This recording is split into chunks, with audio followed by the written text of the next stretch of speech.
Saya Agus Supriyatna, calon guru penggerak Angkatan 8 SMK Negeri 1 Pandeglang. Pada kesempatan kali ini ingin menyampaikan tugas demonstrasi kontekstual modul 3.1, pengambilan keputusan berbasis nilai-nilai kebajikan sebagai pemimpin. Wawancara kepala sekolah ini dilakukan di dua sekolah, pertama di SMKN 1 Pandeglang, dan kedua di SMK Bina Insani Al-Barokah Kadomas Pandeglang.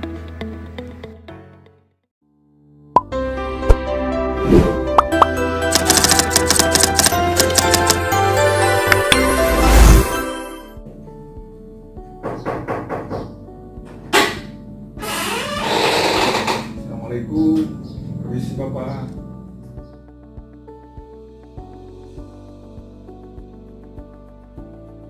Waalaikumsalam warahmatullahi wabarakatuh. Silakan masuk Pak Gus. Ya, baik Bapak, terima kasih atas waktu yang sudah diberikan kepada saya. Pada kesempatan kali ini saya mendapatkan tugas dari calon guru penggerak Pak.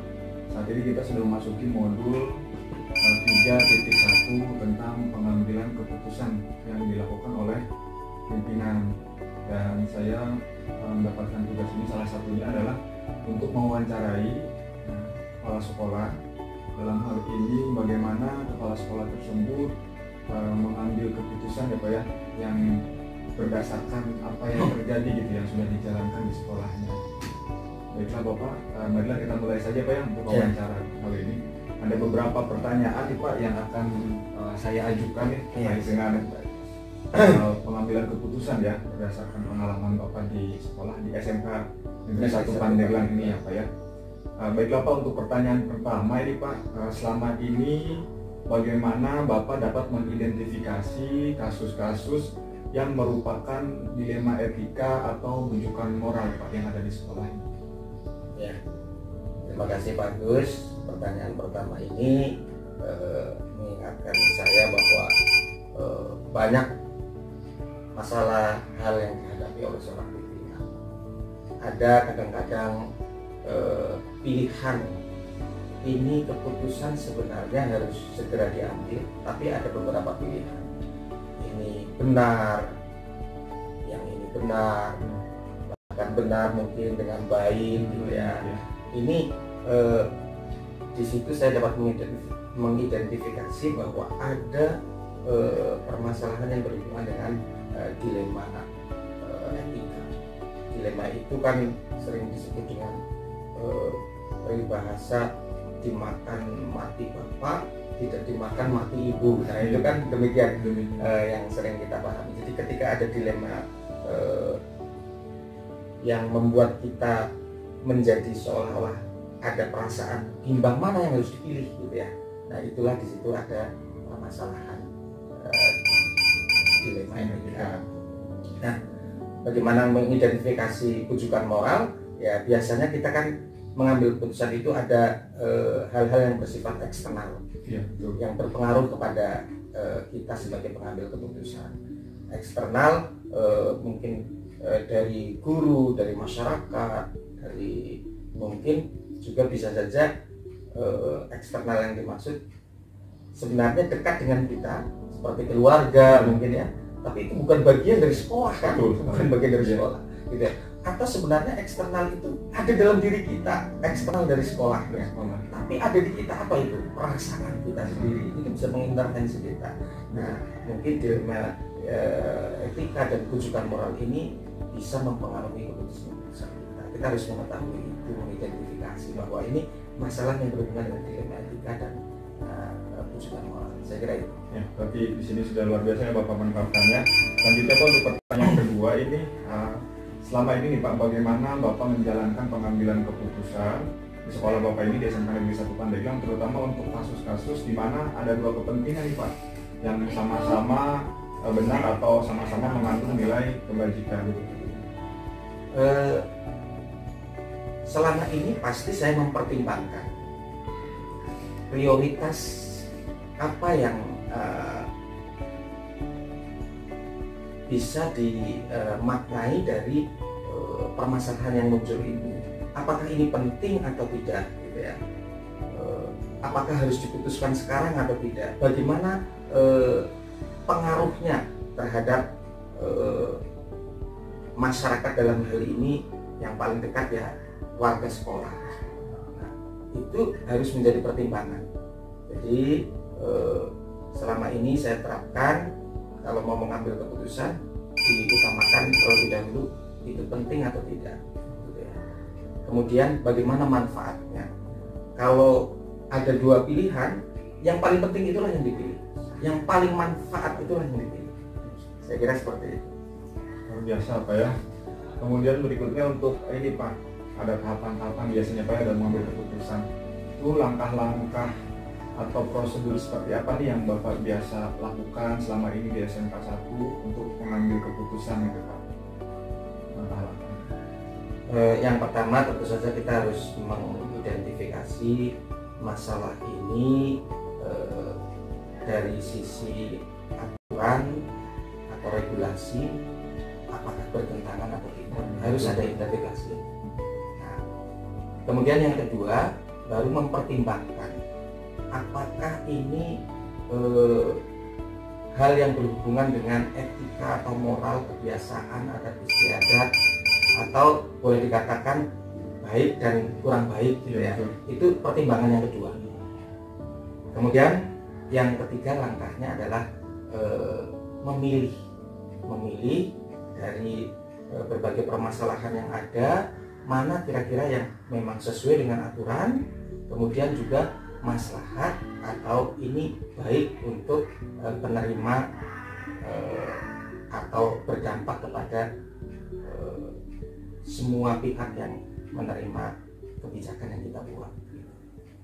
4 langkah ini saya pikir sangat mengakomodir sekali ya Pak pada pengambilan keputusan. Berikutnya nih Pak, hal apa saja nih yang selama ini Bapak anggap efektif dalam pengambilan keputusan nih Pak, khususnya pada kasus-kasus yang dilema etika itu Pak? Yang pertama yang saya anggap ini menjadi keefektifan kita sebagai seorang pimpinan dalam mengambil keputusan adalah pemahaman kita terhadap aturan.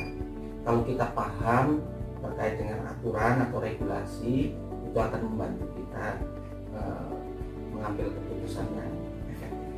Kemudian yang kedua, kemampuan kita untuk menganalisis tentang kemanfaatan dari apa yang akan kita putuskan. Kalau kita mampu menganalisis ini yang paling manfaat, ini kurang manfaat, bahkan ini mudorot gitu ya, itu akan membuat kita lebih efektif lagi dalam mengambil keputusan. Kemudian juga yang ketiga adalah mempertimbangkan pendapat orang lain, ada diskusi di situ. Disitulah saya kira 3 hal yang saya kira akan mampu membuat kita mengambil keputusan secara kayak pemahaman regulasi, kemudian kemanfaatan, dan tadi juga pendapat orang lain harus kita dengar. Selanjutnya nih Pak, hal-hal apa saja yang selama ini merupakan tantangan dalam pengambilan keputusan nih Pak di sekolah, terutama untuk yang dilema etika itu Pak, tantangannya? Menurut saya sih perbedaan pendapat itu menjadi tantangan tersendiri. Benar.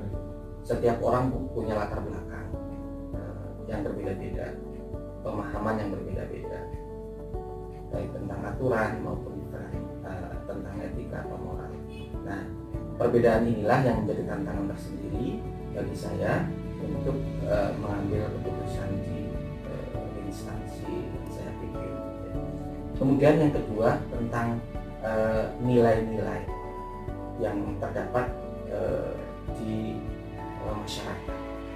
Nah, ini juga menjadi tantangan tersendiri karena belum tentu satu orang memiliki pemahaman tentang nilai adat istiadat, hukum, pemahaman agama yang sama. Kita tidak bisa menyamakan persepsi tentang itu. Nah, ini juga menjadi tantangan tersendiri bagi saya untuk mengambil keputusan. Yang ketiga menjadi tantangan pula adalah perasaan yang kita miliki. Perasaan ini juga berpengaruh terhadap pengambilan keputusan yang akan kita lakukan. Di tantangan ini semuanya biasanya bisa dilalui ya Pak ya? Ya, harus ada pertimbangan-pertimbangan. Yang pertama tadi terkait dengan pendapat, kan di situ ada diskusi, ada argumentasi. Nah, kita pasti akan mempertimbangkan argumentasi ini bisa dipertanggungjawabkan atau tidak.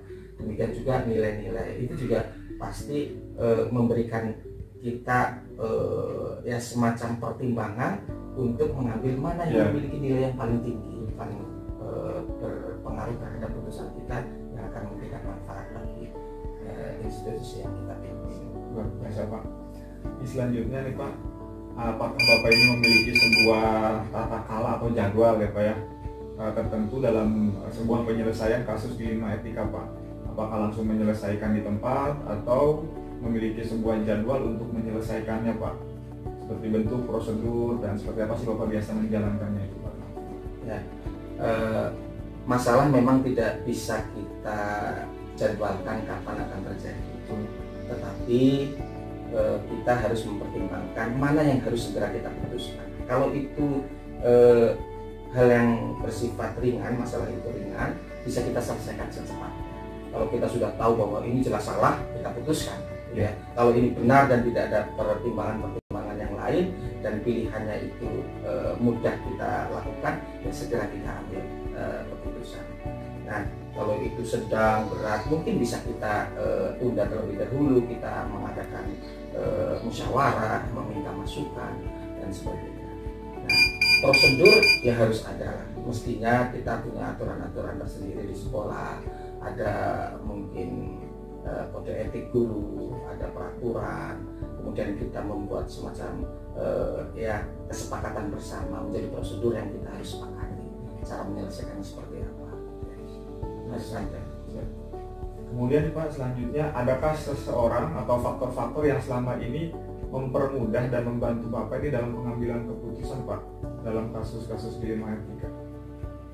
Pasti ada ya. Yang pertama bukan orang, tapi aturan itu sendiri. Aturan itu sendiri bahkan Pak ya. Itu dari faktor penting harus ada dan harus dipahami regulasi. Yang kedua adalah hukum-hukum yang tidak tertulis tetapi harus kita pertimbangkan apa itu nilai-nilai moral. Nilai-nilai moral. Adat istiadat, etika. Ini menjadi faktor yang sangat mendukung kita mengambil keputusan.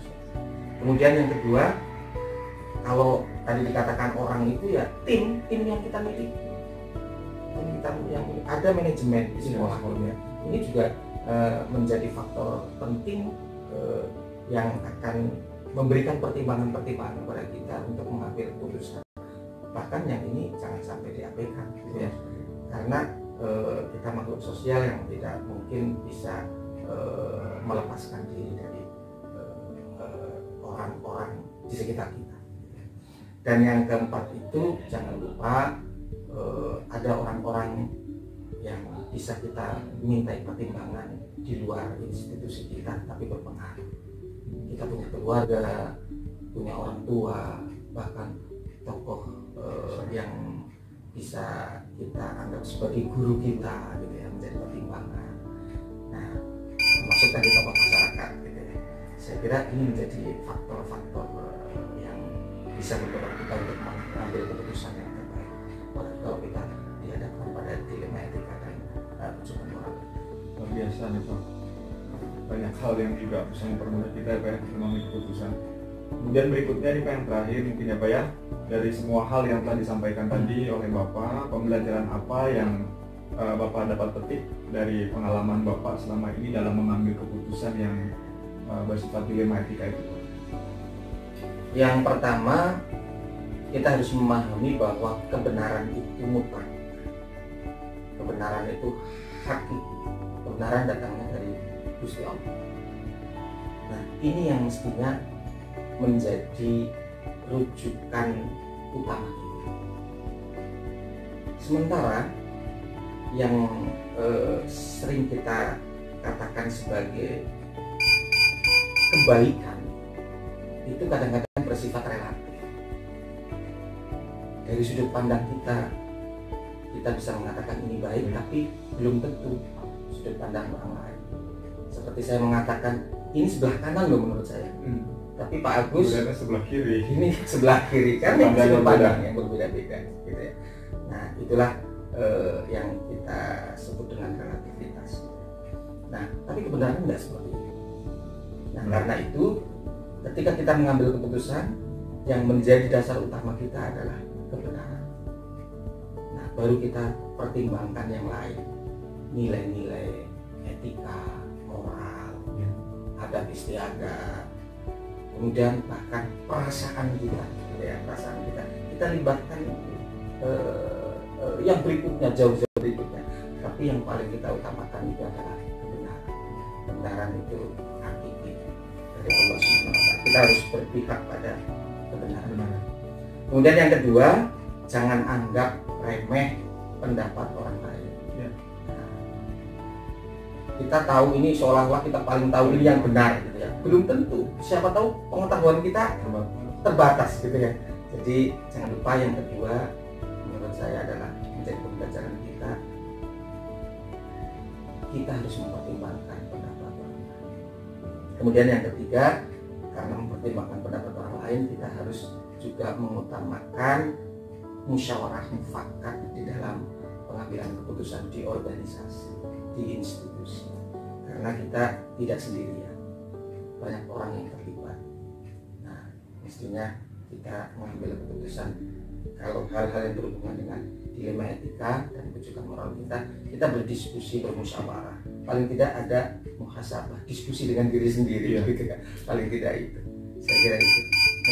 Luar biasa nih Pak, dari awal pembicaraan kita ya, dari pertanyaan pertama sampai pertanyaan 8, saya mendapatkan banyak hal ilmu baru ini Pak, terkait tentang pelaksanaan pengambilan keputusan dalam hal ini oleh Bapak selaku kepala sekolah yang sudah memiliki pengalaman di beberapa tempat dan mungkin kasus-kasus yang cukup banyak juga yang mengharuskan Bapak mengambil keputusan secara bijak dan baik benar seperti itu.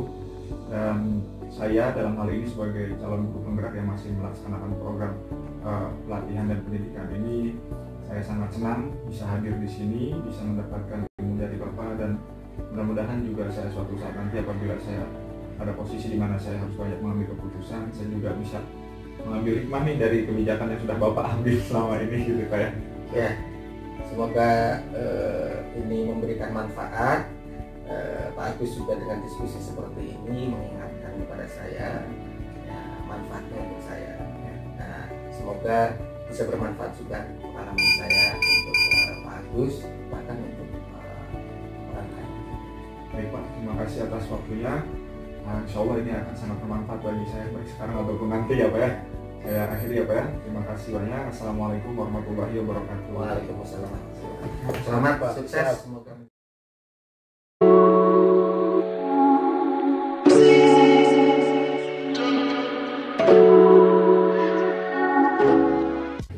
Assalamualaikum warahmatullahi wabarakatuh. Waalaikumsalam warahmatullahi wabarakatuh. Ya, selamat pagi Bu Neni. Pagi Pak Agus. Ya, terima kasih Bu Neni sudah menerima kedatangan saya Agus Supriyatna ke sini ya, ke SMK Bina Insani Al Barokah. Dan Ibu Neni ini adalah kepala sekolah ya dari Yayasan ini. Saya Agus Supriyatna, merupakan calon guru penggerak angkatan 8 dari SMK Negeri 1 Pandeglang, yang pada tahapan ini saya sudah sampai di modul 3.1, yaitu untuk pengambilan keputusan oleh pimpinan. Dan saya mendapatkan tugas untuk melakukan wawancara terkait pengambilan keputusan ke beberapa kepala sekolah. Nah, salah satunya adalah Ibu Neni Mulyawati yang ada di SMK Bina Insani Al Barokah ini. Baiklah Ibu, pada kesempatan kali ini ada beberapa pertanyaan ya, kurang lebih ada sekitar 8 yang saya akan ajukan terkait nanti menggali informasi pengalaman Ibu selama menjadi kepala sekolah di sini, bagaimana Ibu mengambil keputusan terhadap situasi-situasi yang terjadi di sini. Baik Bu, kita mulai saja dari pertanyaan pertama. Selama ini Ibu bagaimana dapat mengidentifikasi ya untuk kasus-kasus yang ada di sekolah Ibu ini, apakah masuk ke kelompok dilema etika atau rujukan moral? Untuk dilema etika tersendiri adalah itu adalah keputusan yang benar melawan yang benar juga, intinya seperti itu ya. Nah, ketika pada posisi ini kita ada kasus begitu waktu kemarin di mana anak PKL kita tidak bisa mengikuti kegiatan PKL karena terkendala biaya. Salah satu itu kemudian diceritakan bahwa dia harus bantu orang tuanya, ya, kayak gitu. Nah, itu kan adalah sesuatu yang benar, ya. Tapi di sisi lain PKL pun adalah kegiatan yang benar yang harus dilakukan oleh siswa tersebut, kayak gitu. Nah, itu jadi dilema etika juga bagi saya kayak gitu ketika mendengar ada kejadian seperti ini nih. Hasil bagaimana nih solusinya gitu. Saya jadi komunikasi lagi kepada wali siswanya. Saya datangkan, kemudian kita mohon tolong Bapak kasih arahan ke anak kayak gitu, bahwa praktek ini adalah kegiatan yang penting khususnya untuk sekolah kita kan SMK gitu ya. Nah, bagaimana caranya supaya anak tuh tetap bisa melakukan itu tanpa harus terkendala dengan biaya gitu intinya. Kita cari solusi bareng-bareng dengan si bapak atau si ibunya ya. Kemudian ya pada akhirnya mereka mengikuti aturan kita kayak gitu dan mau kayak gitu. Alhamdulillah. Kalau yang bujukan moral misalnya itu bagaimana? Ya kalau untuk bujukan moral tersendiri saya identifikasi di sini kan rata-rata emang pondok ya kayak gitu ya. Aturannya lebih ada yang berbeda dengan sekolah yang konvensional kan. Kita ada pengajian atau kegiatan ngaji kayak gitu. Nah itu adalah sesuatu yang benar. Nah ada beberapa siswa mungkin yang tidak melakukan kegiatan itu dan itu dianggap salah bagi saya karena posisi mereka di sini ada di pondok kan gitu. Untuk apa gitu mereka stay di sini tapi mereka tidak melaksanakan kegiatan itu kan. Itu jadi sesuatu yang menurut saya benar versi dengan yang salah kan kayak gitu. Nah itu adalah salah satu identifikasi antara dilematika dengan rujukan moral.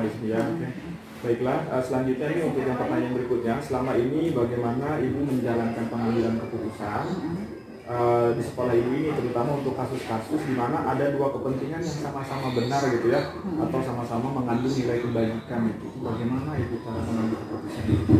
Nah dari dua unsur itu pasti ada yang paling ya. Intinya ada yang lebih dampaknya lebih besar kepada semuanya. Nah artinya dari kedua keputusan tadi saya akan memilih yang lebih urgent, lebih penting dibanding, dan dampaknya pastinya lebih besar, lebih luas kayak gitu dibandingkan dengan yang satu tadi kayak gitu. Seperti itu. Jadi lebih mengutamakan yang tingkatannya lebih urgent, lebih penting dan itu lebih banyak pengaruhnya juga ya. Siap. Kemudian Ibu yang berikutnya, langkah-langkah atau prosedur seperti apa nih yang biasa Ibu lakukan selama ini nih untuk mengambil keputusan? Diawali dengan mengidentifikasi masalah terlebih dahulu seperti apa. Nah kemudian setelah kita identifikasi, kemudian kita cari sumber masalahnya seperti apa, dari mana nih bisa timbul masalah ini. Nah kemudian dari situ kita dapat mencari solusi dengan menerima masukan-masukan dari beberapa pihak ya kayak gitu. Intinya bukan hanya pendapat kita yang didengar kayak gitu. Nah setelah itu bolehlah kita lakukan refleksi apakah solusi yang kita terapkan itu sesuai atau tidak. Nah apabila tidak terjadi kesesuaian maka bolehlah direvisi. Kayak gitu. Kemudian berikutnya ini untuk hal apa saja, untuk hal apa saja yang selama ini Ibu anggap efektif ya dalam pengambilan keputusan pada kasus-kasus dilematika. Menurut saya efektif atau tidak efektifnya itu bukan hanya didengar dari diri saya sendiri. Nah kita harus memunculkan pendapat dari berbagai pihak, internal maupun eksternal. Nah dari semua pendapat itu kita pilih lah mana yang lebih baik kayak gitu. Intinya seperti itu. Jadi kita di sini jangan menganggap diri kita terbaik kayak gitu. Iya, biasa. Kemudian hal-hal apa saja nih yang selama ini merupakan tantangan Bu dalam pengambilan keputusan yang dilema etika ini yang pernah ditemui menjadi tantangan? Nah karena di sini saya dianggapnya masih junior ya. Intinya banyak sekali senior di atas saya.